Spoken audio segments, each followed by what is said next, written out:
Hello, hello, and welcome to another episode of Andalusia Knits. My name is Jordan, and this is a knitting podcast on my channel where I talk about the projects I'm currently working on, any finished objects I might have completed recently, and my plans for future projects and designs. And I have a little bit of all three of those things for y'all today. I'm very excited to get to share with you some of the stuff I've got. And if this sort of knitting content is something that you're interested in, I would go ahead and encourage you to subscribe to the channel so that you never miss an upload. And I think that's going to do it in terms of an introduction. I got a lot of stuff to talk about today, so let's get to it. Okay, let's start with the really exciting stuff today, I say. And so I am pumped to announce that I have a new design and a new test call for my most recent pattern, the walking distance scarf. And let's see if I can get a shot of it here in its full glory. It's a bit long, but here is one side of it. And then the other half is basically like a reverse mirror image of the first. And I am so pleased with how this turned out. So this scarf is knit using Andalusia. So if you look on the back of the work, you'll see there aren't any like floats or anything like that, like you would see in stranded color work. Each one of these stripes gets its own ball of yarn, and you just work across those balls of yarn every row. And so this is knit in stockinette, and if you know anything about stockinette, it likes to curl, and so I had to go on a bit of an adventure finding a way to prevent this from curling.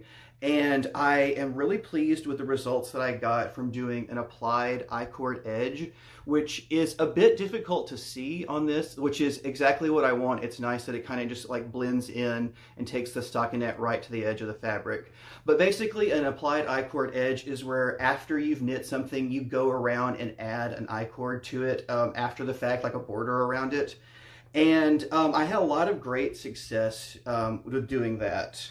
And so while I'm very pleased with the applied I-cord border, it is admittedly kind of, it can be a bit of a challenge to do. And so in the pattern, I've also included a couple additional border options, because you got to do something. Like the stockinette is going to curl. So, but I've included some things that are maybe not as fiddly and tedious as doing the applied I-cord border. Although I have to say, like, if it seems tempting at all, like try the applied I-cord border. It's so nice. Like I said, I really appreciate how the stockinette just like goes right to the edge and then just stops. And so like if you're not feeling that though, that's okay. I have some border options that involve an integrated I-cord edge, which is where you knit the I-cord as you knit the body of the scarf itself. And then for those who don't want to do any sort of like I-cord edging at all, I also have just like a basic like seed stitch border, which will it will increase the width of the scarf a little bit, but not just like by an inch or so, and it will absolutely eliminate any curling without having to worry about any sort of like fiddly I-cord edging or anything like that. So if this looks like something that you would be interested in knitting, I would absolutely appreciate your help, and I would encourage you to apply to the test knit. And I have a link to that application in the description below. It's a very simple application. I'm not one of these test knitters with like, designers with like a million different requirements for the test calls. I'm just very interested mostly in the edging and how people get along with the I-cord border if you choose to do that, but also just the Andalusia in general, because this is not particularly the most difficult Andalusia, but I would be interested to hear from people with varying degrees of experience with Andalusia. So I imagine like if you're an old pro, like this should not be a challenge at all. But I'd be interested to hear like if this was like your first Andalusia experience or something, because like I said, it's a good entry point. It's not any sort of like crazy pictorial charts or anything like that. It's just some basic like zigzag stripes. It's really, a promise, it's not terrible at all. And I'll try it on. It's not particularly scarf weather where I am right now, but I do want to at least give it a little bit of wear. because it is so cozy and so nice and soft, even if it is fully like 75 degrees outside right now. Love the way this looks. I don't know if you watched the last episode, but when I was talking about my thought process behind designing this, I really wanted to create something that I personally love. I have kind of a bad habit of creating patterns that I think are good and that I think look interesting and are nice to look at and nice to knit, but are not necessarily things that like I personally want to use in my everyday life. And so for the walking distance scarf, I wanted to create a scarf that like I thought looked good from a design standpoint, but that I also thought looked good from a personal standpoint. And I am so pleased with how this turned out. And yeah, I'm absolutely going to take this off now. It is so hot. Even just that 15 seconds wearing it just felt like an eternity in hell. But I love this thing so much. So the specs on it, its width is about 8.5 inches with a border, and the total length is about 75 inches. That being said, though, there are some like stretches you can see where the stripes are not doing anything, they're just staying in place. And so you could, if you wanted to adjust the total length of the scarf, you could always like reduce those amount of plain rows or add more plain rows to them. And the yarn that I have knit this out of is Peace Fleece DK from Harrisville Designs, which is, I've been so pleasantly surprised by. This is a yarn that is a very lightweight and woolen spun. And so you are able to get a lot of yardage without a lot of weight. And so the total weight of this thing in that yarn is like, it's like 150 grams. It is such a lightweight, but very insulating, warm scarf. I'm very pleased with the yarn choice on this one, definitely. Okay. And so like I mentioned, if this is something that you'd be interested in test knitting, there is a link below to that application for you to fill out. The test runs for most of April, April 1st through the 22nd. And if you apply, I will do my best to like get those approvals out and the pattern sent to you as soon as possible so that you might have even more additional time to work on that. So yeah, if this is something that you're interested in, go ahead and apply as soon as the mood strikes you. And as long as the link to the application is in the description, that means that the test call is still open. So if you are watching this in the future and you go down to the description and don't see a link to the application, that is because the test call has closed by this point, unfortunately. So yeah, this is the walking distance scarf. I'm very pumped about this. I'm excited to share this with the world. Is there anything else I need to talk about the test knit? Not really. There aren't any like promotional requirements. You are welcome to post as much or as little about the test as you want. It's not super secret, but I'm also not going to try to make you my unpaid marketers either or anything like that.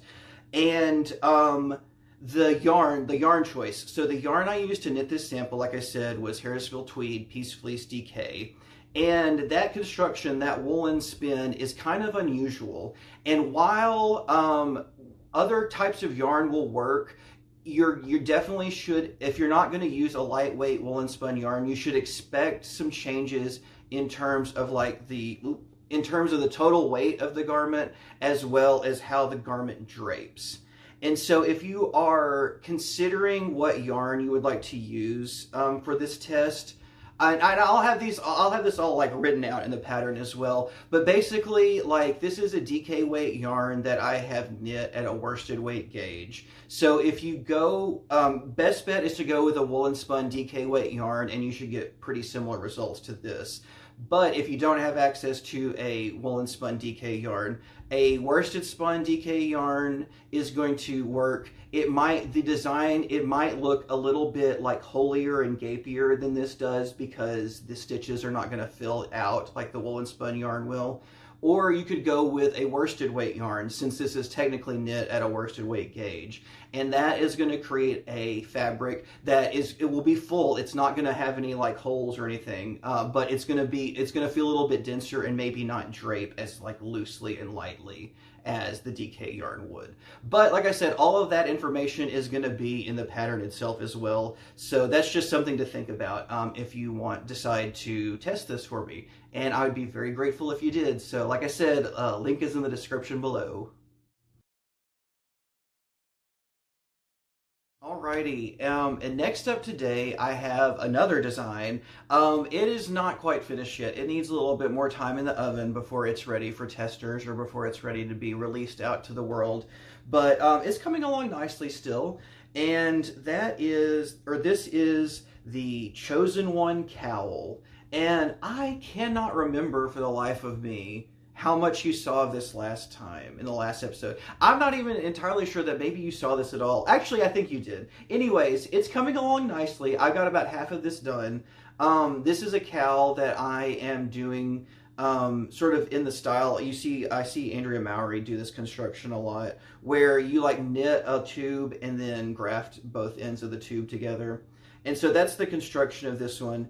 And once again, we've got some zigzag stripes going on because I've got a little bit of a problem here.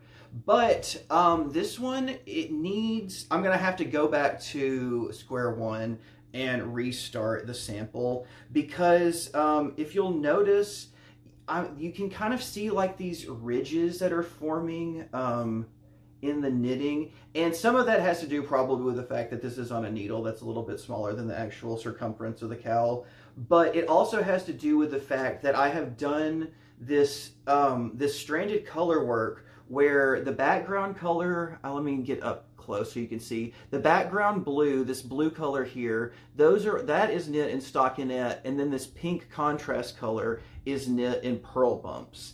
And as you at the bottom of this here, you know, it's mostly blue and a little bit of pink, and then that slowly changes as you move up the body of the cowl. And as these pink sections get thicker and thicker, as you get more like stretches of just purl stitches, it's starting to like curl in on itself like stockinette wants to do.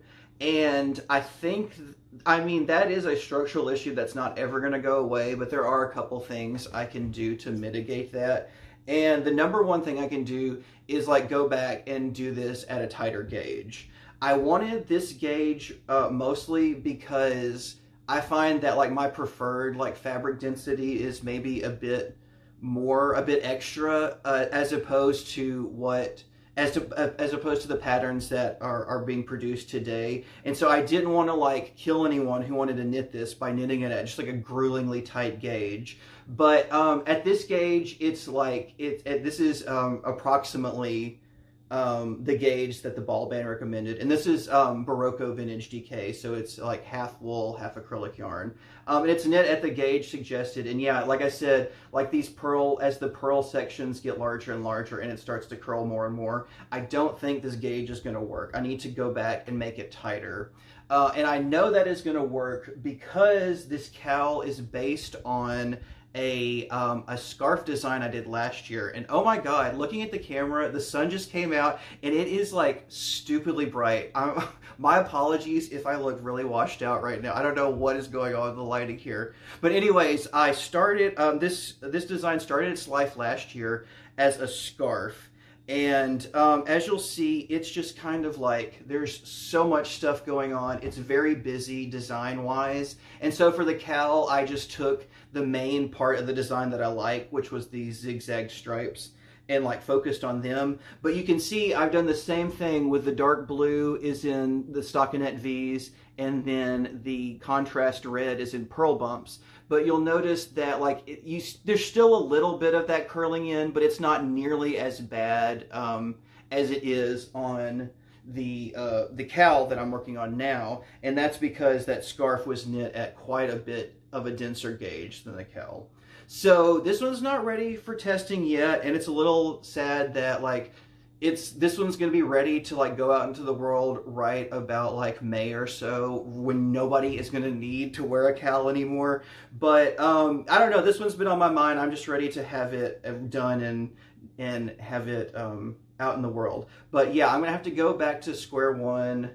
In terms of the design itself, like I don't think there's anything wrong with the design. Like I said, it's just this like these zigzag stripes that get larger and larger, and then the center section will be all pearls. And then you see up here, I've started like the stripes will start to get smaller and smaller again until it's all blue, and then I'll graft both blue ends to themselves to create the tube around the neck.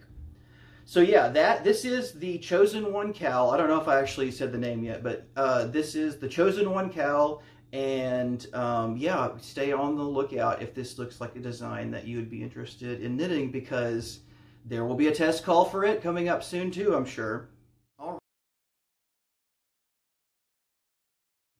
Now up next, we've got, I wouldn't call this yet another design. This is not so much like part of a pattern as it is part of a tutorial I'm working on. And so I've got today one panel of a pillow cover that I am working on.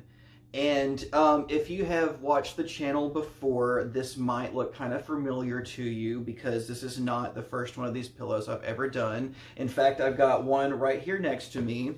And so this is just like a garter stitch pillow cover design that I sort of freehanded, and I've made now a couple times as like gifts or to have around the house.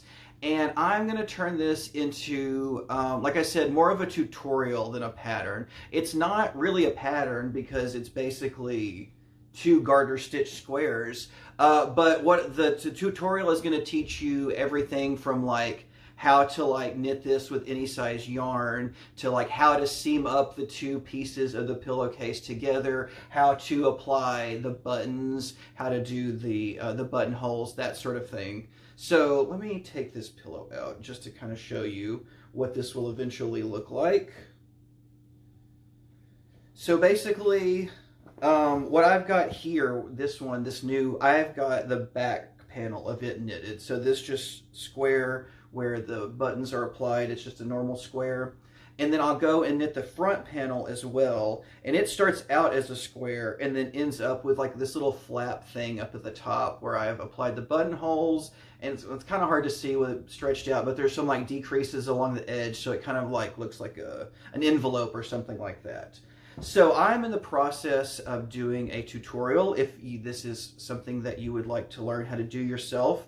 Like I said, this is being designed so that you can do it with any size yarn you want. Now that does mean you're going to have to knit a gauge swatch, but for those of you who really hate gauge swatches, I will say, do a little spoiler early and say there is kind of a workaround around doing a gauge swatch as well, so don't let that deter you either. But yeah, so this is just half of this. I really need to like sit down and like figure out what sort of scenes or whatever you want to call them that I need to knit in terms of like demonstrating the techniques, because what I don't want to do is end up like knitting the whole thing and then realizing, well shoot, I should have like waited to knit that part so I could knit it on camera or whatever. So that should be coming within a couple weeks, within the coming weeks, let's say. I don't want to like tie myself down too much. But I'm a really big fan of this little construction. I'm very proud. Like I said, the first time I did this, I was working on a baby blanket as a gift for a baby shower, and I wanted something additional to go with it, and I had enough yarn, and I was like, I'm just going to try to like freehand a little simple square pillowcase, and it turned out so much better than I thought it would. And so I've just been kind of had a pillowcase bug going ever since then. And this, okay, my one complaint about this, it not doesn't have anything to do with the tutorial or design. It has everything to do with the yarn colors that I've picked. So when I was choosing these colors, my thoughts were like, okay, I've got like a purple here and a green and a red. So it's kind of like a springtimey sort of color combo going on. And then as I like sat down to like knit these up, I realized that the purple and the red are very sort of like dusty and deserty, and then the green is just like very like extraterrestrial green. So I've been calling this color combo Roswell, because it's just like the green sticks out in a way. It's not bad. It sticks out in a way that I was not expecting though. Like I said, I was expecting sort of a very cohesive, coherent, sort of like floral spring look. And this is very much like alien crash landing in the desert, which is not a bad look. I don't hate that look, but it was a bit of a surprise once that started to knit up, and I realized that these colors maybe didn't meld together as nicely and fluidly as I was hoping. Alrighty, so finally today I want to show you some of my experiments in felting. And if you watched last episode or the episode before, you've seen that I have been working on a pair of sailor slippers for my boyfriend recently. And those are finished now and they turned out fantastic. Very pleased with the results. And I had a little bit of the yarn that I used to knit those left over, which was the recommended yarn, Drop Snow. And so I did some felting experiments trying to create just some like basic square felt coasters for myself. So I have a felt coaster currently. It was like a set of 3, and over the years I've lost 2 of them at this point. But I'm holding on for dear life to this last felt coaster I have because it's the nicest coaster I have. It's nothing like fancy. It's just like gray wool, but in terms of like its ability to like absorb condensation from a glass and not stay wet or things like that. It's just so much nicer than like the wood or plastic or whatever other sorts of coasters I've tried over the years. And so I was trying to make some more for myself. And I would say that so far I've done all right. These are some good first steps. This is a good first try, a good experiment. But I haven't quite nailed the coaster formula yet. So first off, I'll show you some that I did in the yarn that I knit the sailor slippers in, which like I said, was Drop Snow. And this is it's a very bulky single ply loosely spun yarn, and it felt beautifully. Like in terms of like thickness and density, like it's just about exactly the same as the coaster I bought all those years ago. And it felt really nicely. Like I tried a couple different stitch patterns, and like I can tell, I'm pretty sure this one was the all garter stitch one. These two are like combinations of like stockinette and reverse stockinette borders and stuff like that. And like I cannot tell which side is which. I can't tell which swatch is which. Everything just like felted into obscurity exactly like I wanted it to. So I was very pleased with those, like I said, but I wanted something a little more exciting in terms of the looks department. Like this is just maroon yarn. It's not bad looking, but it's just kind of boring as well. And so for my next experiments in felting, I took some worsted weight wool yarns that I have and held them double in the hopes that I could approximate the density of these, but I would be able to hold like different colors of yarn so I could get like a marled effect. And so these are those swatches I've done, which once again are not terrible, but they are not quite as good as the results I got from the original. And so this first one, this green one I did, green and gray here, it is a combination of wool of the Andes worsted from Knit Picks and Patton's worsted wool, just like plain gray wool from Patton's. And this is 2 different colors of Lion Brand Fisherman wool, which is just their basic coarse, scratchy wool offering. And while like these definitely felted, they did not felt nearly as much as the originals. So these 3 originals that I did, they got 1 hot cycle in my top loading washing machine and came out like this, perfect, ready to go. Whereas these 2 things, they went through 2 cycles in the washing machine, and I put way more stuff in there with them this time, or on the second go around, because they did not felt nearly as much the first time. And still, they are not quite as like stiff and structural as the original swatches went. Now this one that I did in the wool of the Andes and the Patton's wool, it felted more than the Lion Brand one. It's kind of crazy, like both of these started out as the same size when they went into the washer, but it's like clear that the wool of the Andes and Patton's one shrunk quite a bit more than the Lion Brand one did. So that's one of those things, I don't know, like I guess I could just throw these back into the washer for a 3rd cycle. At that point, like I'm getting like suspicious and tired of the process though. Like I don't know, maybe there's a better way. Like this, like I said, this one turned out okay. You're starting to lose the stitch definition. Like you can kind of still see the stockinette V's a little bit. But this one is absolutely would need like 2 or 3 more go rounds because you can see the stitch definition still, and you can almost still kind of like pull the fabric apart even. So it's just not nearly felted enough. And I think the reason that this one specifically, the Lion Brand Fisherman's Wool, didn't felt has to do with the fact that it has a lot of lanolin left on it. It's a minimally processed yarn. And I had this problem, a similar problem in the past when I knit a pair of socks out of this yarn. And so I typically do non-superwash socks, and so I'm relying on felting the bottoms of the socks to felt to prevent holes from forming. And these socks were not felting. Like, I was wearing holes into the socks really quickly because this yarn just refused to felt.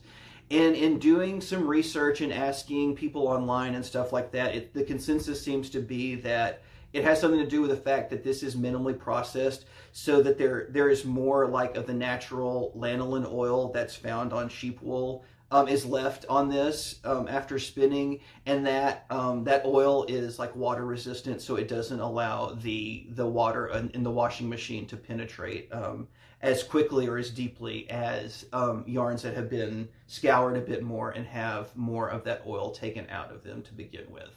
So these, I'm having fun with these. I'd like to keep trying. I think at this point I'm going to look for like a single ply worsted weight yarn or something like that, so I can continue to hold these double and get some color work effects going. But hopefully like a single ply looser spun yarn as opposed to a plied worsted spun yarn. Hopefully that will encourage felting more in the vein of these, since that is more like akin to how this yarn was spun. So yeah, these are my felting experiments. Stay tuned. I know you are sitting on the edge of your seat waiting for updates about this, and I promise you they're coming. Alrighty, I think that's going to do it for today's episode. If you made it this far, thanks for sticking around this long. Just as a reminder, the application for the walking distance scarf tester call is officially open, and if that is something that you would be interested in testing for me, you can click the link in the description below to apply and see all those sorts of requirements. If you like the video, I'd really appreciate it if you could go ahead and give it a thumbs up so that I know that this is something that you like to see from me. And if you enjoy knitting content in general, once again, I would encourage you to subscribe to the channel so that you never miss an upload from me. I think that's going to do it. Hope that your knitting is going well as well. And I will see you in the next episode. Bye!